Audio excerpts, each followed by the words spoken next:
하나님 말씀은 미가서 5장 1절부터 6절 말씀까지입니다.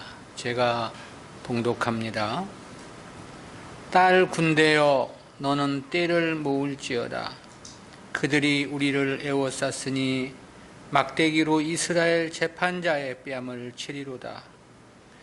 베들레헴 에브라다야, 너는 유다 족속 중에 작을지라도 이스라엘을 다스릴 자가 네게서 내게로 나올 것이라.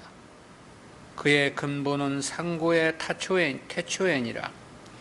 그러므로 임산한 여인이 해산하기까지 그들을 붙여두시겠고, 그 후에는 그 형제 남은 자가 이스라엘 자손에게로 돌아오리니, 그가 여호와의 능력과 그 하나님 여호와의 이름의 위엄을 의지하고 서서 그때에게 먹여서 그들로 안연하게 거하게 할 것이라. 이제 그가 창대하여 땅끝까지 미치리라. 이 사람은 우리의 평강이 될 것이라. 아수르 사람이 우리 땅에 들어와서 우리 궁들을 밟을 때에는 우리가 7 목자와 8 군왕을 일으켜 그를 치리니, 그들이 칼로 아수르 땅을 황묵해 하며 니므롯 땅의 어귀를 황묵해 하리라. 아수르 사람이 우리 땅에 들어와서 우리 지경을 밟을 때에는 그가 우리를 그에게서 건져내리라. 아멘. 오늘은 메시아의 탄생과 신약교회라는 제목으로 말씀을 듣겠습니다. 본장은 미가의 두 번째 설교인 3장 1절부터 5장 15절까지의 1년기사 종결 부분입니다. 두 번째 설교의 중반부였던 4장은 신약시대에 대한 도래와 선민 이스라엘의 회복에 대한 예언이었습니다. 그리고 이제 5장에서는 신약 구속사를 여실 그 주체이신 메시아의 탄생과 그의 사역에 대해서 밝혀준 말씀입니다. 이와 같은 문맥하에 미가서 5장은 내용상 주제가 셋으로 구분이 되는데요. 전반부인 1절부터 6절은 메시아의 탄생과 구원 사역에 대한 보도이고요. 중반부 7절부터 9절은 신령한 이스라엘이 누리게 될 축복과 승리에 대한 보도입니다. 끝으로 후반부인 10절부터 15절은 택한 백성들에 대한 성결케 하심과 하나님을 순종치 않는 나라들에 대한 심판 선포 내용입니다. 따라서 5장은 역시 주제가 크게 셋으로 구분이 되는데요. 그중 5장의 첫 번째 주제인 본 단락은 신령한 이스라엘을 건설할 핵심적 주체이신 메시아의 탄생과 그로 인해 구현될 평강의 나라에 대한 말씀입니다. 이 부분은 구속사적 교훈까지 모두 6으로 구분해서 살펴보겠습니다. 첫 번째는 메시아의 탄생의 서론인데요. 1절입니다. 딸 군대여, 너는 떼를 모을지어다. 그들이 우리를 애워쌌으니 막대기로 이스라엘 재판자의 뺨을 치리로다. 본래 히브리 원전에서는 이 5장 1절이 4장의 마지막 절로 되어 있습니다. 그런데 70인역이나 대부분의 역본들은 이를 5장을 시작하는 서론으로 제시를 한 겁니다. 따라서 본전은 메시아 탄생에 앞서 이스라엘이 이방들로부터 고난을 받을 것을 예언한 것으로 이해할 수 있겠습니다. 그리고 이러한 고난은 출애굽 당시와도 같이 유다 백성들에게 메시아에 대한 기대를 한층 고조시키는 기폭제가 되었던 것도 사실입니다. 여기서 딸 군대여라고 하면 이스라엘 군대를 가리킴입니다. 그리고 너는 떼를 모을지어다 라고 하면 전쟁을 대비하여 군대를 모집하라는 그런 뜻이죠. 즉 적군에게 포위당할 위기에 맞설 군대를 소집할 것을 말씀한 내용인데요. 근데 하반절의 경우 그럼에도 불구하고 선민들은 적군에게 유린을 당하고 지도자들은 치욕을 당하게 될 것을 말씀하고 있습니다. 그것은 하반절에서 막대기로 이스라엘 재판자의 뺨을 치리로다라고 말씀했기 때문입니다. 근데 이를 조금 다르게 해석하는 경우도 있는데요. 서두에서 딸 군대여라고 할 때 이 군대로 번역된 히브리어 깨두드에 대한 해석 때문인데요. 이 깨두드라는 단어는 구약 성경에서 모두 8번밖에 사용되지 않았습니다. 근데 본문에서처럼 재귀용으로 사용될 경우는 자기 몸을 상하게 하다라는 의미로 사용된 바 있습니다. 그래서 공동번역 성경은 이제 너희는 몸에 상처를 내며 울부짖어라 라고 번역을 했는데요. 이는 이스라엘을 둘러싼 대적의 위용이 너무나 크기에 슬퍼할 것을 풍자한 말씀으로 해석을 한 것입니다. 그렇지만 어떻게 해석을 하든 결과는 똑같습니다. 결국은 적군에 의해 유린을 당할 것이라는 것이 하반절 내용이기 때문입니다. 하반절에서 재판자의 뺨을 치리로다 라고 함은 유다의 위정자들이 당할 모욕을 나타낸 표현이죠. 막대기로 뺨을 때린다는 것은 그야말로 매우 심각한 모욕을 상징한 표현입니다.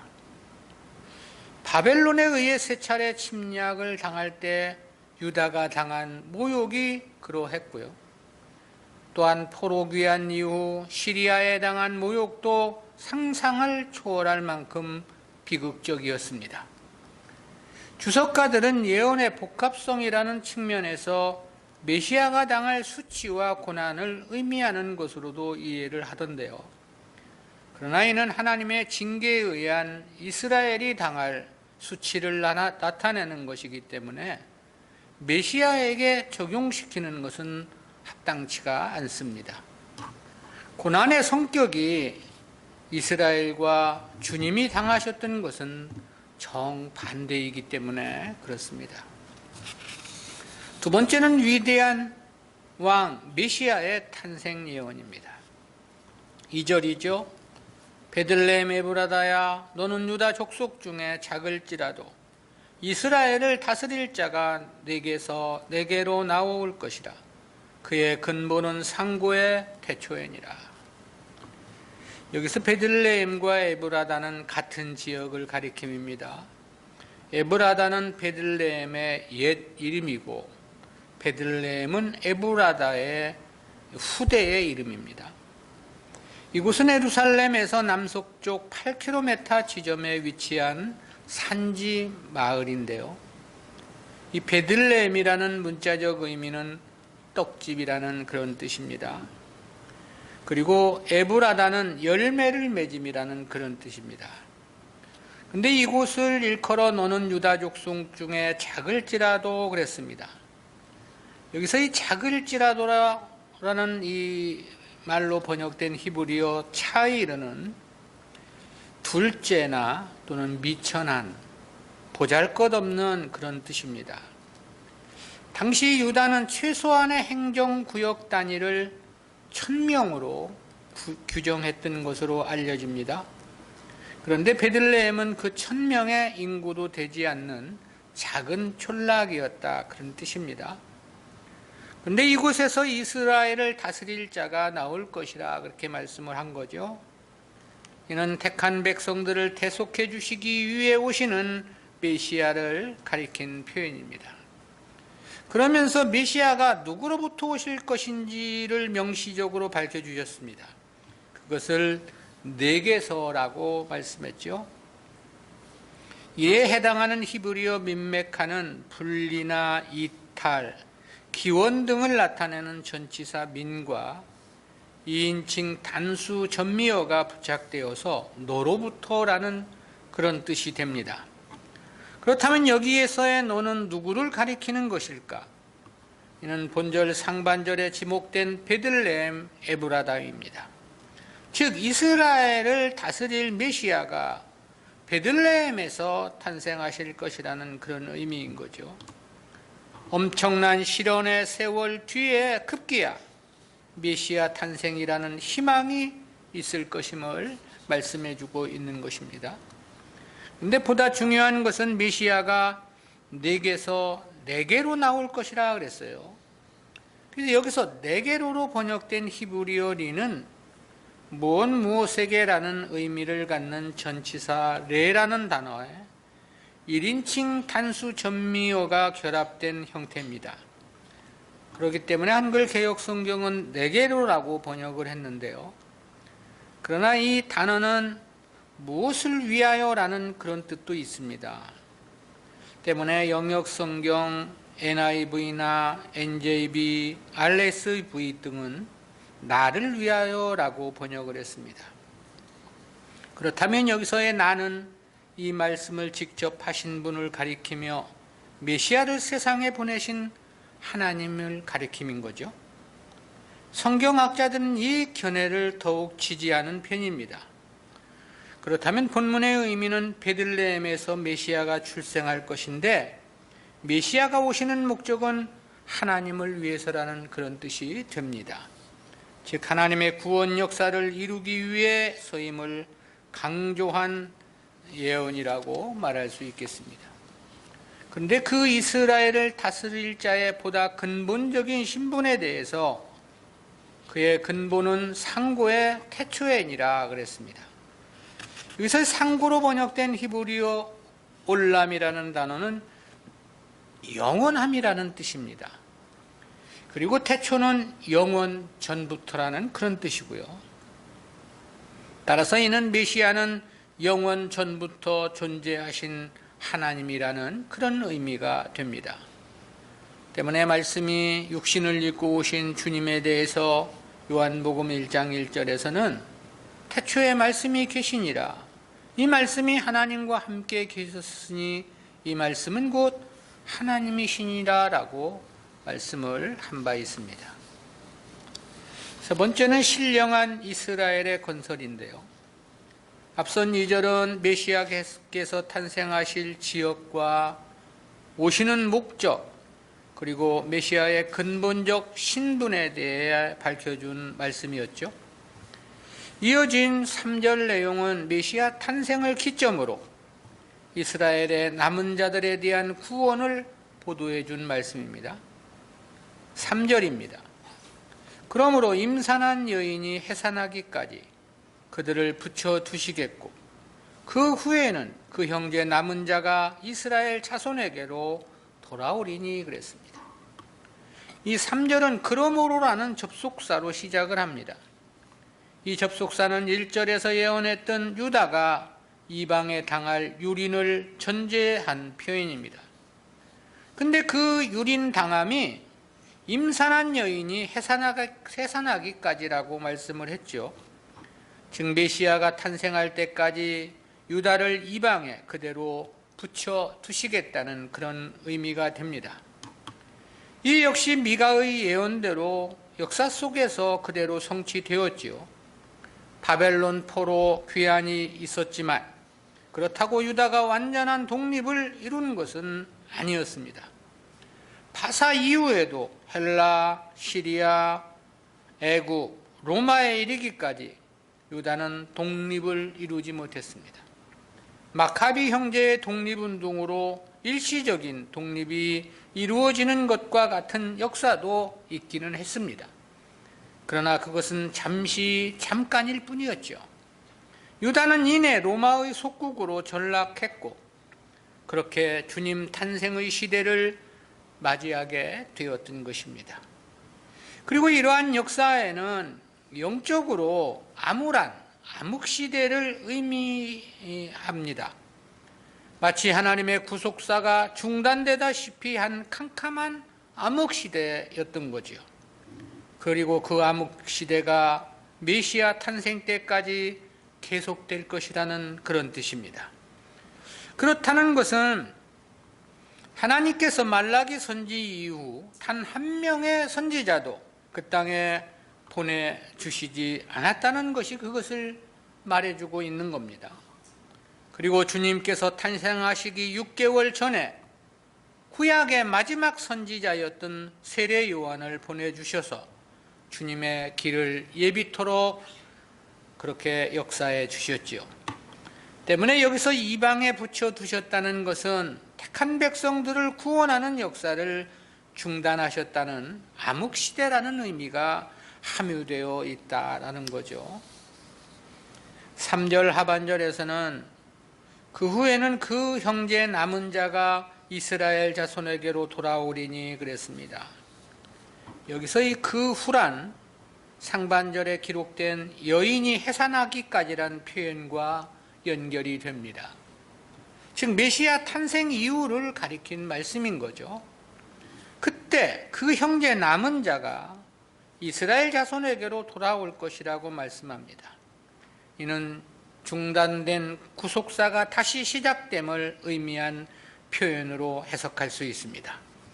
따라서 여기서의 남은 자와 이스라엘 자손은 메시아 이후 그의 은혜를 입고 구원에 동참하게 될 택한 백성들을 총칭한 표현입니다. 그것은 이어지는 말씀에서 이들이 신령한 이스라엘의 풍성한 은혜와 평강을 누릴 신약교회 공동체의 일원임을 시사해주고 있기 때문입니다. 네 번째입니다. 새롭게 건설된 신령한 이스라엘이 누릴 평강입니다. 앞선 3절은 메시아의 탄생과 함께 새롭게 시작되는 하나님의 구원 역사에 대한 보도였습니다. 이어진 본문은 메시아에 의해 택한 백성들에게 베풀어지는 은혜의 혜택을 예언한 부분입니다. 이에 대한 4절부터 5절 상반절까지는 셋으로 구분해서 살펴보겠습니다. 첫 번째는 4절 상반절에서 그가 여호와의 능력과 그 하나님 여호와의 이름의 위엄을 의지하고 서서 그 때에게 먹여서 그들로 안연히 거하게 할 것이라 그랬습니다. 이 원문에서 보면 이 문장은 서서로 번역된 외아마드라는 단어로 시작을 합니다. 이 단어의 기본형 아마드는 그냥 서 있다는 그런 뜻이 아니고요. 어떤 특별한 목적을 수행코자 대기하고 있는 모습을 나타내는 단어입니다. 근데 그 서 있다는 것이 여호와의 능력과 그 하나님 여호와의 이름의 위엄을 의지하고 그랬습니다.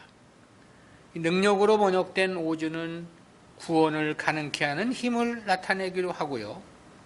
또 대적으로부터 철저한 보호를 의미할 때 사용되는 단어이기도 합니다. 또 대적으로부터의 승리나 환난을 이길 수 있는 힘으로도 표현되기도 하고요.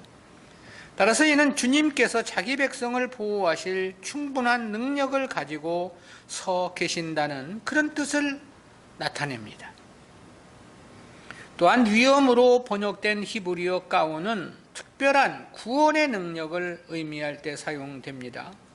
본문에서는 메시아께서 하나님이 주시는 능력으로 자기 백성들을 구원하며 보호하실 것이라는 의미로서 사용이 됐습니다.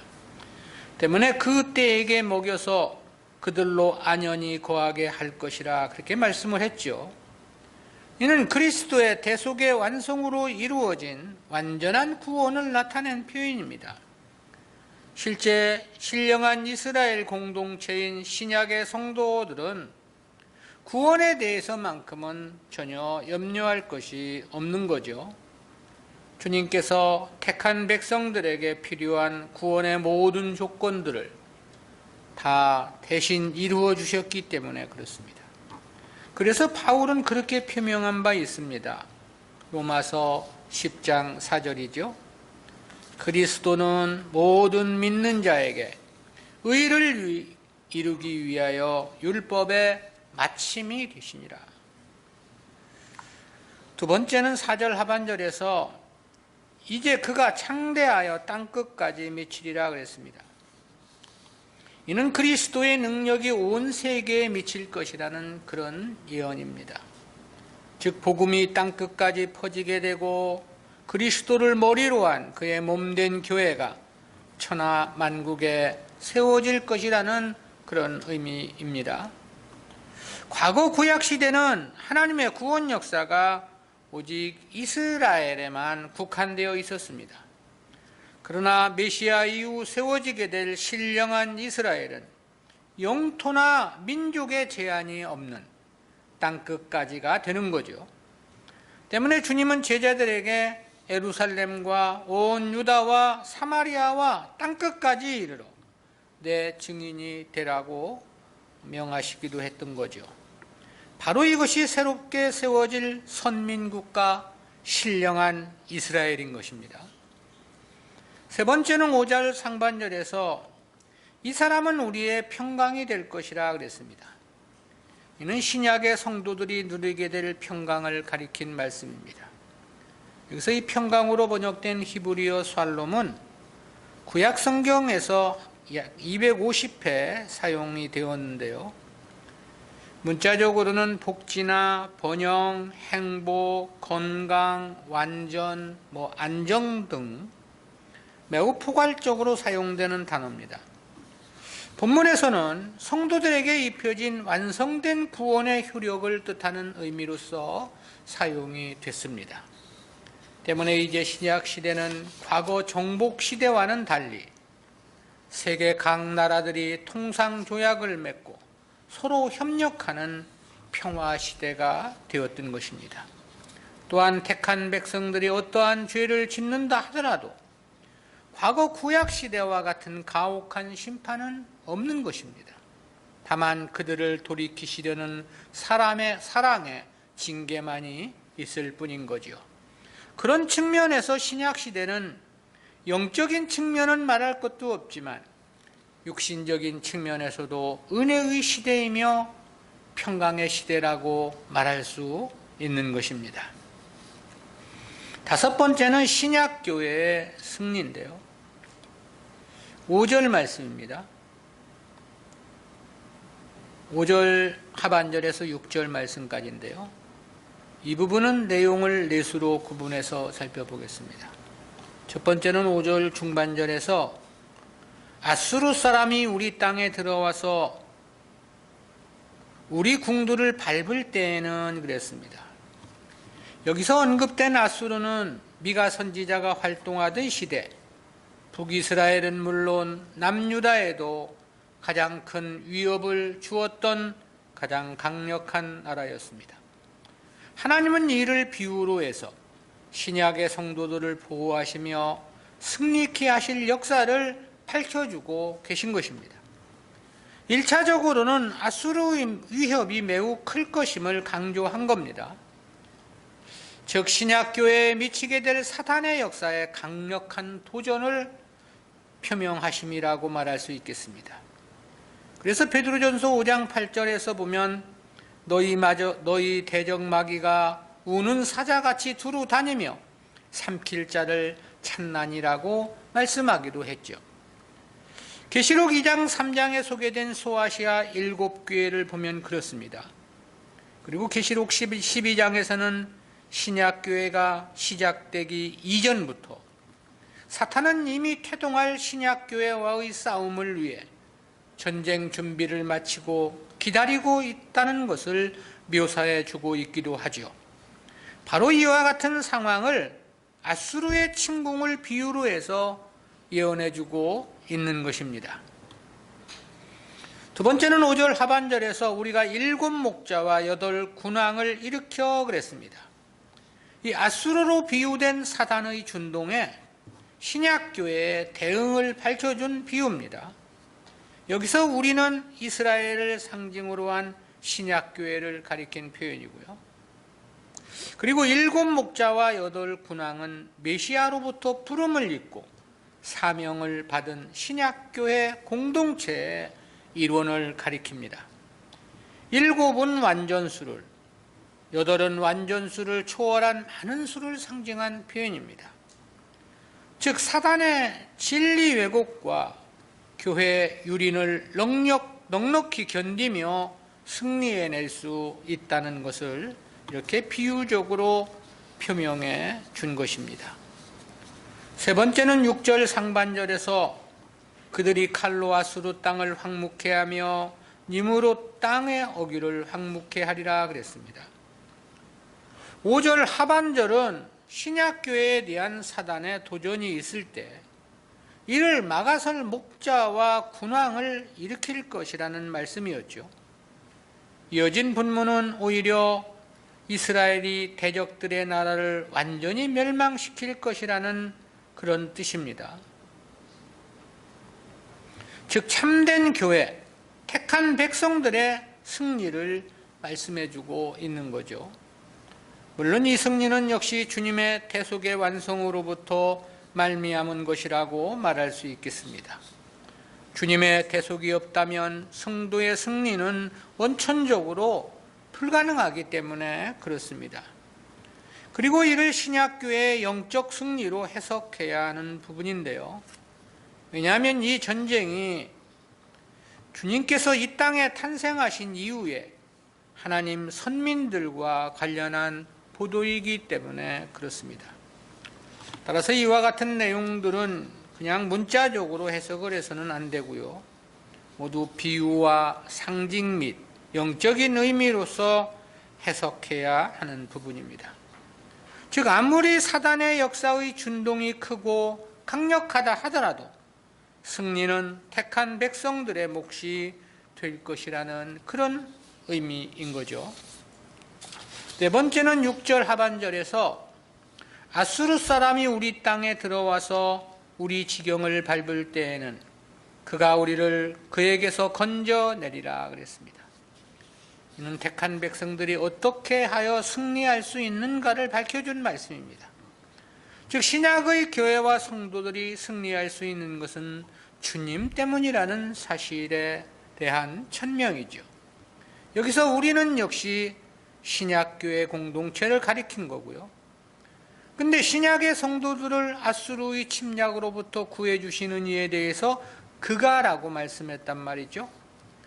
그래서 여기서의 그는 곧 주님을 가리킴입니다. 즉 아수르로 비유된 대적들, 즉 악한 자들로부터 신령한 이스라엘, 즉 택한 백성들에게 승리를 안겨주실 분이 바로 주님이시라는 그런 뜻입니다. 성도들에게 전쟁을 명하긴 하셨지만 결국 궁극적 승리는 주님에 의해 이루어질 것이라는 그런 의미가 되는 거죠. 우리는 이와 같은 말씀을 통해서 두 가지 구속사적인 교훈을 생각해 봅니다. 첫 번째, 성도의 진짜 승리와 축복은 육신의 문제가 아니라 영적인 개념이라는 그런 교훈입니다. 그것은 5장 1절부터 3절에 기록된 말씀을 통해서 깨닫게 되는 교훈입니다. 5장 1절에서는 딸 군대여 너는 때를 모을지어다 그들이 우리를 애워쌌으니 막대기로 이스라엘 재판자의 뺨을 치리로다 그랬죠. 이는 유다의 위정자들이 이방인들에게 멸시를 받는 상황 묘사라고 그랬습니다. 근데 3절 상반절에서는 임산한 여인이 해산하기까지 그들을 붙여두시겠고 그랬단 말이죠. 이는 유다가 당할 그 멸시와 고난이 메시아께서 탄생하시기까지 계속될 것이라는 의미의 표현이라고 그랬습니다. 왜냐하면 1절에서 멸망과 멸시를 말씀하신 다음 3절에서 임산한 여인이 해산하기까지 그들을 붙여두시겠다고 말씀했기 때문입니다. 그러니까 이는 메시아께서 오실 때까지는 유다의 고난을 방치하시겠다는 뜻이 되는 거죠. 이를 바벨론 포로 시점으로부터 치면 대략 580년 정도가 되는 셈입니다. 그것은 바벨론에 멸망했던 때가 BC 586년이고 주님의 탄생 시점이 BC 4년 정도로 계산하고 있기 때문입니다. 근데 BC 537년에 1차 포로 귀환이 있었고 BC 458년에 2차 포로 귀환이 있었죠. 그리고 BC 444년에 제3차 포로 귀환이 있었습니다. 따라서 말라기의 선지자의 활동 이후로부터 계산해 보면 대략 400년 정도가 됩니다. 근데 실제 바벨론에 의한 멸망 때부터 주님이 오셨을 때까지 사실 이스라엘의 역사는 계속해서 이방인들의 붙여두었던 때라고 말할 수 있습니다.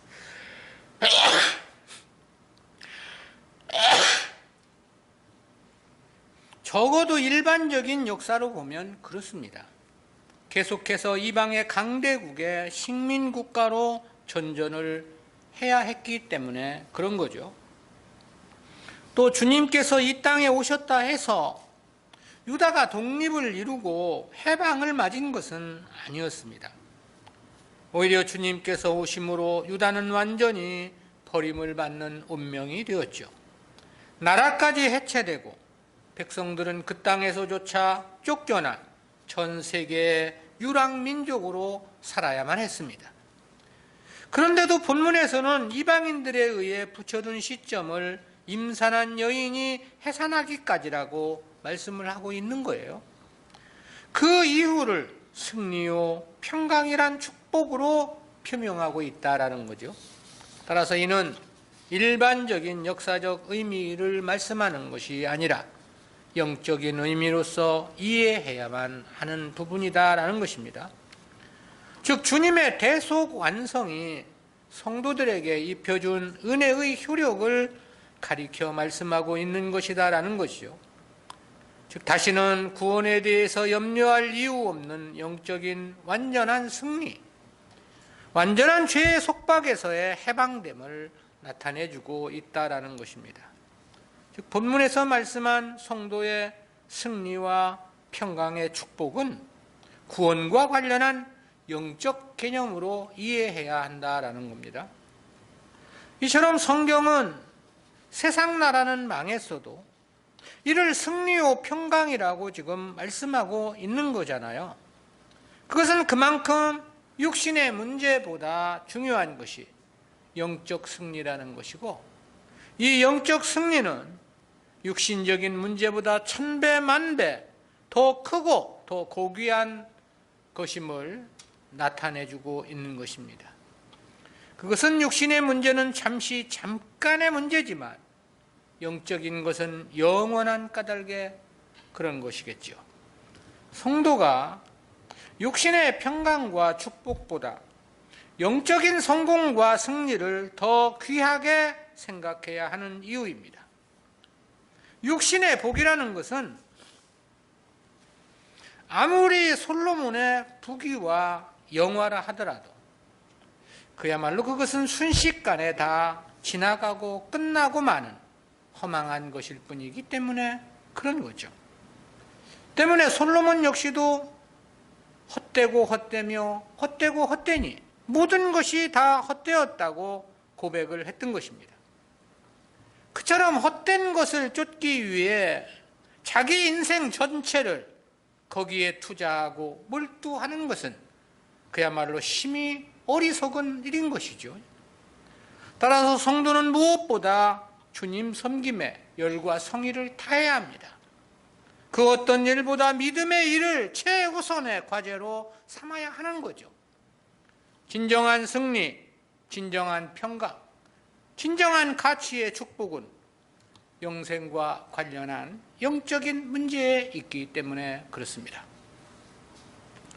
두 번째로 성도는 전쟁을 수행하는 용맹한 전사여야 한다는 교훈입니다.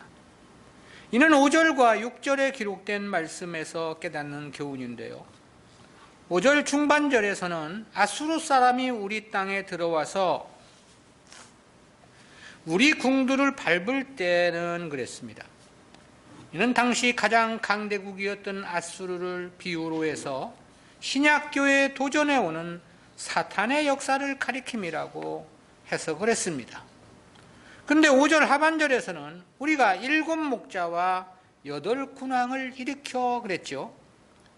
이는 사단의 역사와 싸우기 위해 주님으로부터 부름을 받은 신약교회의 구성원들을 가리킴이라고 했습니다. 그리고 6절 상반절에서는 그들이 칼로 아수르 땅을 황무케 하며 니무롯 땅에 어귀를 황무케 하리라 그랬습니다. 이는 사탄의 강력한 도전에 교회의 구성원들이 싸워 승리함을 가리킨 표현입니다. 사탄의 강력한 도전이 있지만 결국은 참된 교회가 승리할 것이라는 의미의 말씀인 거죠. 그런데 이 승리는 근본적으로 그리스도의 대속이 있었기에 가능한 것이라고 그랬습니다. 그래서 6절 하반절에서는 그가 우리를 그에게서 건져내리라고 말씀을 했던 거죠. 그러나 그렇다 해서 성도가 가만히 있어도 된다는 뜻은 아닙니다.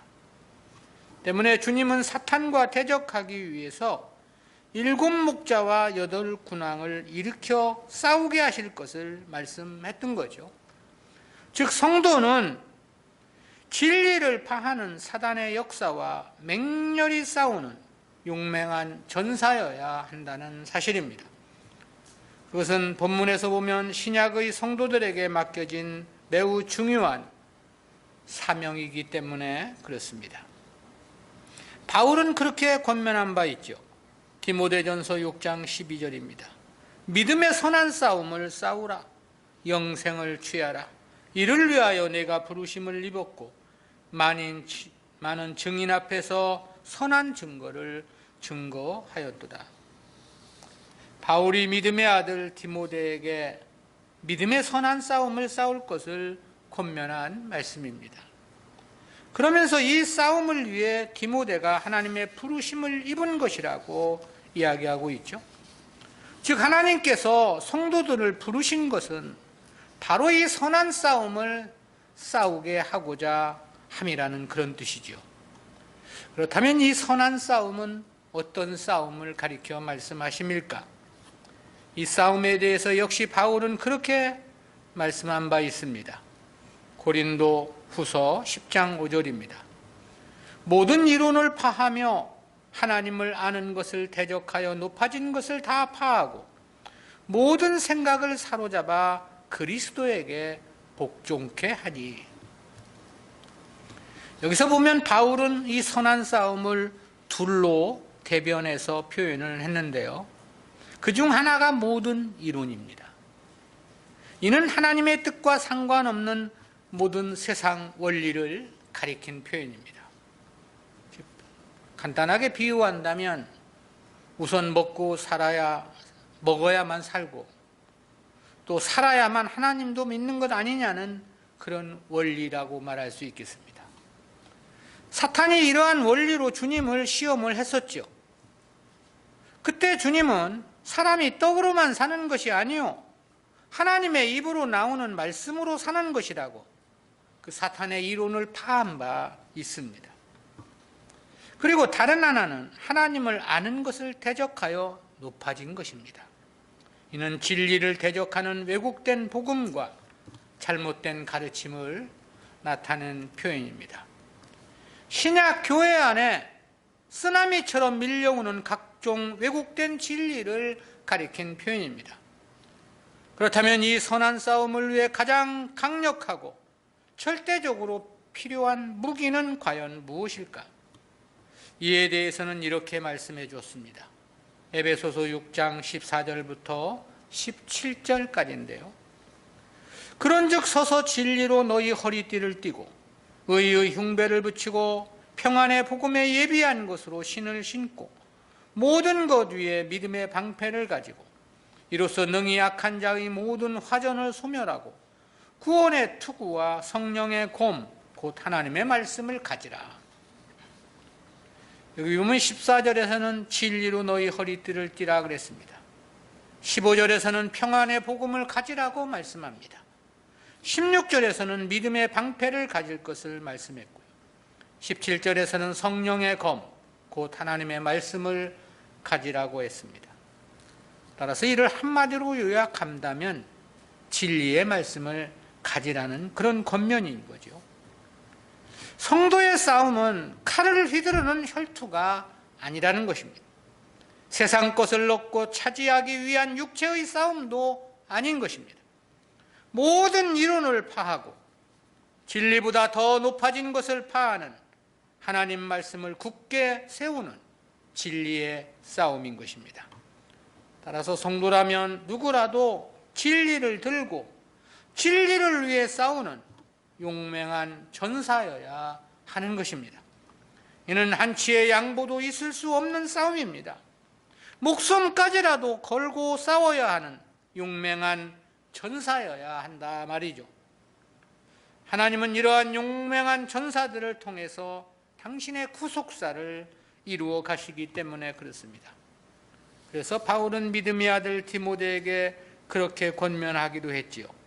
디모데후서 2장 3절입니다. 네가 그리스도 예수의 좋은 군사로 나와 함께 고난을 받을지니. 또 바울은 마지막 유언과도 같은 말을 그렇게 남겼지요. 디모데후서 4장 7절 8절입니다. 내가 선한 싸움을 싸우고 나의 달려갈 길을 마치고 믿음을 지켰으니 이제 후로는 나를 위하여 의의 면류관이 예비되었으므로 주 곧 의로우신 재판장이 그날에 내게 주실 것이니 내게만 아니라 주의 나타나심을 사모하는 모든 자에게니라.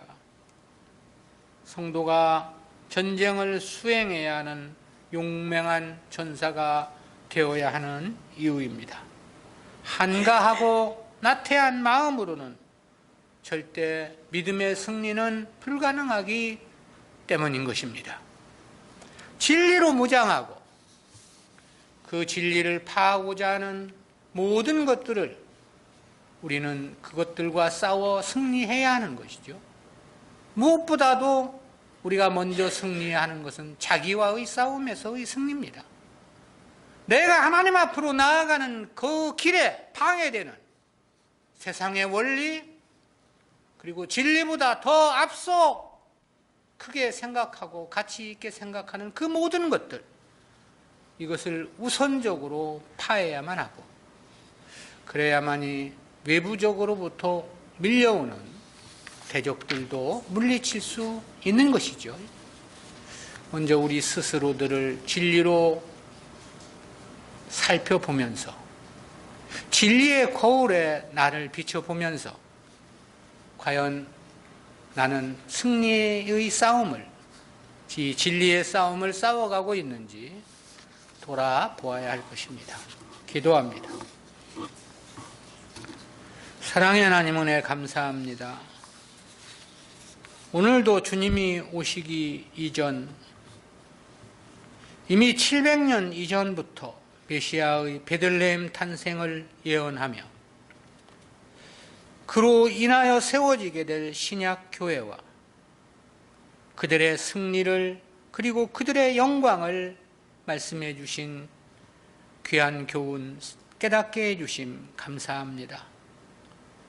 성도가 그 어떠한 것보다도 영적인 것을 더 귀하게 생각하는 믿음으로 견고해 주시고 또한 우리가 하나님의 나라 그 의를 위해 싸워가야 할 영적인 용맹한 군사가 되어야 한다는 것도 깨닫게 해주심 진실로 감사합니다.